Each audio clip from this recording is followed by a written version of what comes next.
A young boy's innocent inquiry brought a community event to a standstill and prompted former President Donald Trump to reveal a deeply personal journey of spiritual discovery. The aftermath left hardly a dry eye in the room. The community center in Pineville, Arkansas, hummed with anticipation. Metal chairs created a soft symphony against the wooden floor as locals settled in, their conversations creating a gentle background noise. This space, typically used for community gatherings and weekend activities, had been transformed for tonight's special event. Standing at the front was Donald Trump, his distinctive presence commanding attention. Though his characteristic mannerisms and appearance were immediately recognizable, there was something different about his demeanor this evening. A certain solemnity that suggested he sensed the evening's significance. The crowd represented a cross-section of the community, parents with children, elderly residents, and curious locals who had come to hear the former president speak. Among them sat 7-year-old Samuel, looking particularly formal in his Sunday best, holding a treasured family heirloom, a well-worn prayer book with faded golden edges that had once belonged to his beloved grandfather. Beside him, Samuel's father had earlier whispered, "Only ask if you're truly ready and if it really matters to you." Samuel had simply nodded, though his racing heart betrayed his nervousness. For weeks, he had practiced his question, writing it carefully in his school notebook and rehearsing it before bedtime. This wasn't idle curiosity driving him, but something much deeper that troubled his young spirit. As the evening unfolded, Trump addressed familiar topics, policy positions, accomplishments, and his vision for the country's future. The audience responded with occasional applause and affirmative nods, though with less enthusiasm than at his larger campaign events. Samuel waited patiently, clutching his prayer book more tightly as time passed. Eventually, the forum opened for audience questions. Adults formed a line, eager to raise concerns about local issues, national policies, or simply to offer compliments. Samuel hesitated momentarily, but with gentle encouragement from his father, he joined the queue. His small legs trembled as he stood, his heartbeat so powerful he imagined everyone could hear it. The line advanced slowly, and as Samuel approached the front, conversation in the room gradually diminished. People took notice of him, this small figure gripping an oversized prayer book against his chest. Curious whispers circulated through the crowd. When his moment arrived, Trump looked down at him with an expression of unexpected gentleness. "What would you like to ask?" he inquired, his voice softer than usual. Samuel swallowed nervously, his fingers turning white from his tight grip on the prayer book. Then, with a voice that quavered but remained clear, he asked the question that had dwelled in his heart. "Sir, what does faith mean in your life?" An immediate hush fell over the gathering. Glances darted between the child and Trump, his question hanging in the air with surprising weight. For someone known for quick responses, Trump paused noticeably. He studied Samuel, then the prayer book in his hands, and his typical confidence seemed to give way to something more reflective. The silence stretched on, creating a tension that drew everyone forward in anticipation. This uncharacteristic pause from a man, known for his assertiveness, felt remarkable. He continued watching Samuel, his public persona temporarily replaced by something more vulnerable. Again, he noticed the prayer book the boy held so carefully, opened his mouth to speak, but remained silent. Samuel shifted uncomfortably under the collective gaze. His question hadn't been designed to challenge or embarrass. It came from genuine curiosity and a desire to understand something profound. Somehow, that authenticity resonated more powerfully than any political statement could have. The silence persisted. Even in normal background noises, shifting chairs, clearing throats, seemed suspended, as if the room itself held its breath. Finally, Trump raised his hand slightly, as if to gather himself, and leaned against the podium. "That's quite a profound question," he began, his tone more measured than usual. "And to be honest, it's one I've struggled with throughout my life." This admission surprised many. Trump, typically projecting unwavering certainty, was acknowledging doubt before an audience. His gaze returned to Samuel, his expression softening further. "When I was close to your age," he continued, "I wondered about faith too. Every Sunday, my family attended church services. I remember watching light filter through the colored windows, wondering if anyone was really listening to our prayers. He paused again, glancing across the audience as if assessing their reaction. His fingers drummed lightly on the podium's edge. My mother once told me, he went on, that faith resembles climbing a mountain. You take one step at a time, sometimes afraid you might fall, but continue climbing because something worthwhile awaits at the summit. I didn't grasp her meaning then. I thought it was just something adults say. A gentle laugh rippled through the crowd, slightly easing the tension. Samuel, however, remained serious. His eyes stayed fixed on him, awaiting the sincere answer he sought. Trump leaned slightly forward, his voice growing gentler. As years passed, I encountered many difficulties. I experienced defeats, setbacks, and moments when continuing seemed impossible. During those times, I didn't always feel spiritually connected. Sometimes I felt abandoned. Other times, I wondered if I had been forgotten. The audience remained captivated. This wasn't the calculated messaging they had expected. This felt authentic and unscripted. But here's what I discovered, Trump said, his voice regaining some strength. Even in my darkest moments, when I felt most alone, I realized faith isn't about having complete understanding. It's about believing that even when the full picture isn't visible, there's purpose behind everything. There's something greater in motion. He looked back at Samuel, who had relaxed his grip on the prayer book slightly. His wide eyes glistened in the room's fluorescent lighting. And faith, to me, he said deliberately, represents that purpose. It reminds us that even when we stumble, even when we fail, our journey continues. It encourages us to keep climbing that mountain, even when the path feels treacherous beneath us. Before his words could fully resonate, Samuel's eyes welled with tears, and the crowd began to murmur softly, sensing something extraordinary was happening. Samuel's tears began silently, a single droplet making its way down his cheek as he clutched his grandfather's prayer book closer.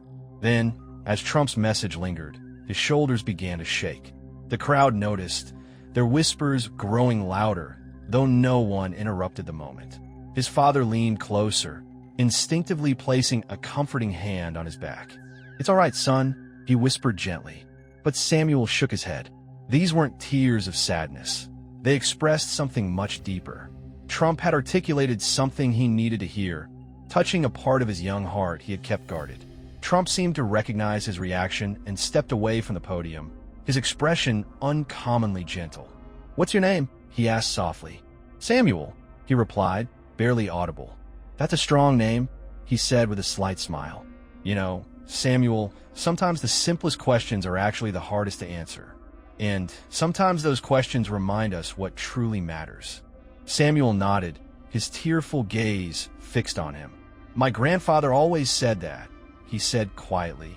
"He told me faith keeps listening, even when answers seem silent." Trump's expression flickered with something unspoken, a blend of respect and recognition.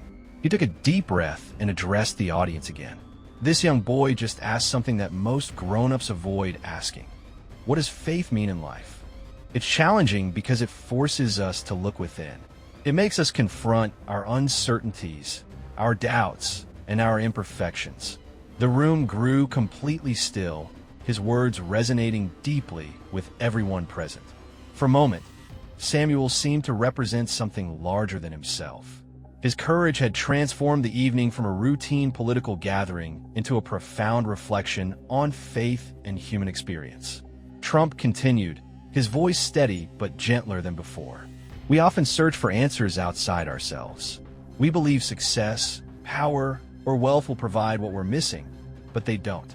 The real answers are those that make us uncomfortable, the ones that prompt us to ask, what principles guide me? What do I believe? Who am I when no one is watching?" He paused, looking back at Samuel. "Thank you for that reminder, Samuel. Your wisdom exceeds that of many adults." Soft applause swept through the crowd, though Samuel hardly noticed. His tears had subsided, replaced by an expression of quiet dignity.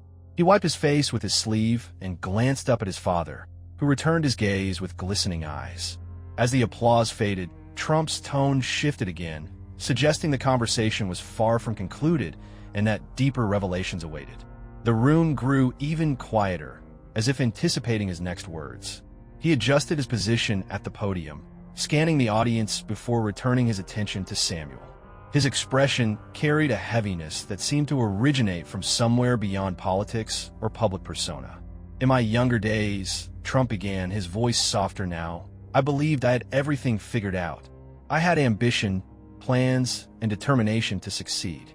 But one particular moment changed my understanding of how little control we actually have. He paused, allowing his words to register.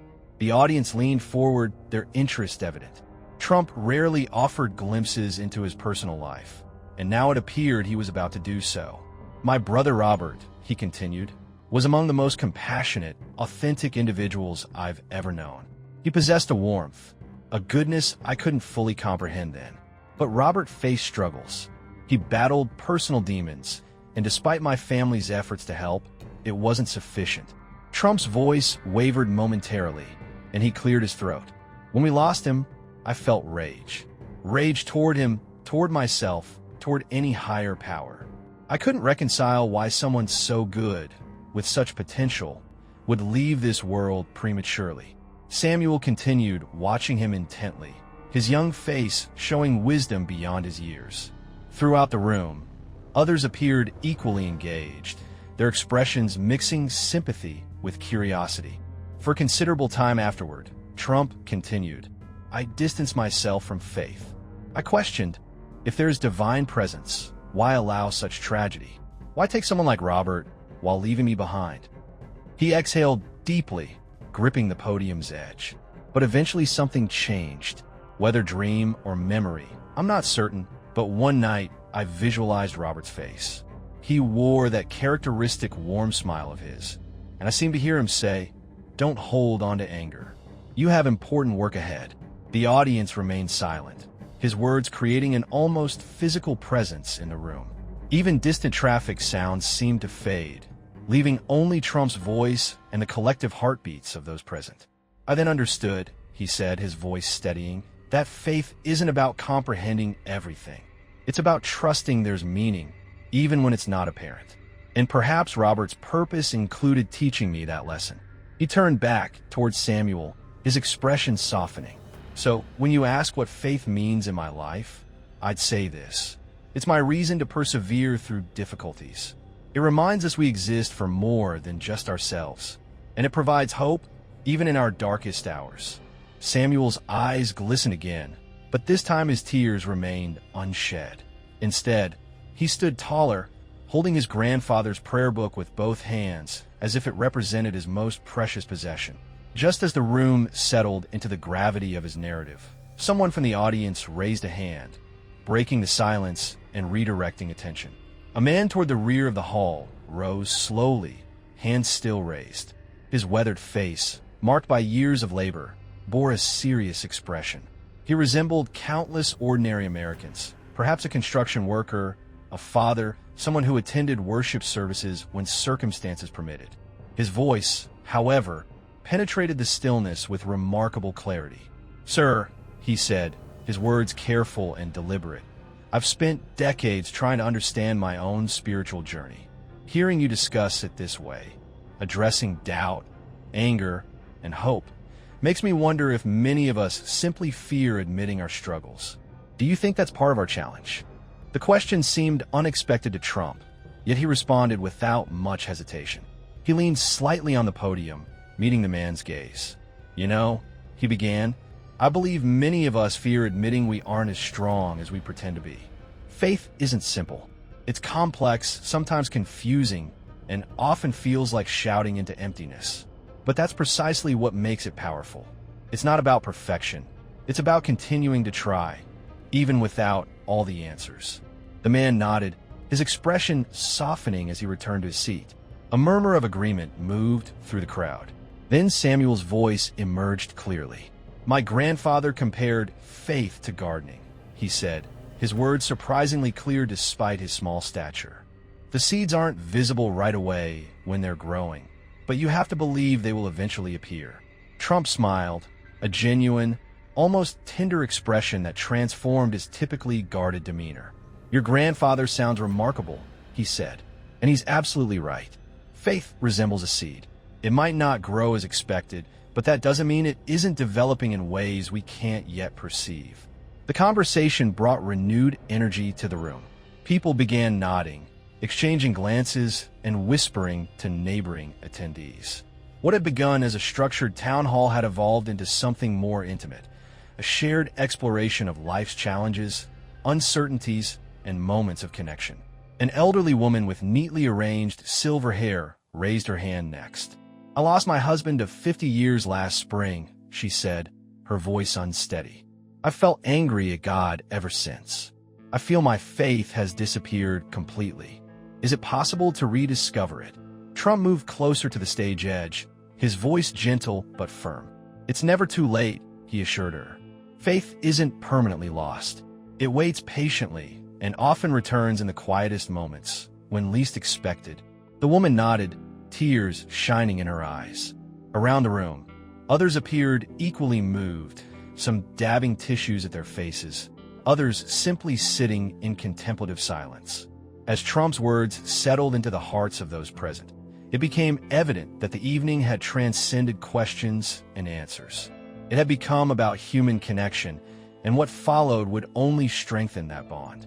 The atmosphere felt charged now, not with noise, but with a tangible energy of shared vulnerability. People who had arrived expecting routine political discussion found themselves part of something deeply personal. Samuel's straightforward question had opened a door few had dared approach, and now no one wished to retreat. Trump straightened, his gaze sweeping across the assembly. "I've learned something important over time," he said. "Faith rarely arrives in dramatic moments. It appears in small gestures, when someone offers help, listens during difficult times, or asks a question as brave as Samuel's. These moments remind us what truly matters." The audience listened silently, absorbing every word. Trump's voice, typically commanding and forceful, now carried a humility that resonated deeply. He gestured towards Samuel. "This child reminded me tonight that faith isn't merely something we discuss. It's something we demonstrate through actions. And when we live it, it spreads to others." At this, Samuel smiled faintly, his cheeks still flushed from earlier emotion.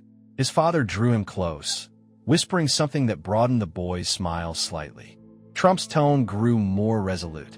"We live in divided times, separated by politics, opinions, differences. But faith has unifying power. It's not about uniformity. It's about recognizing that we're all climbing the same mountain, one step at a time, regardless of our different paths."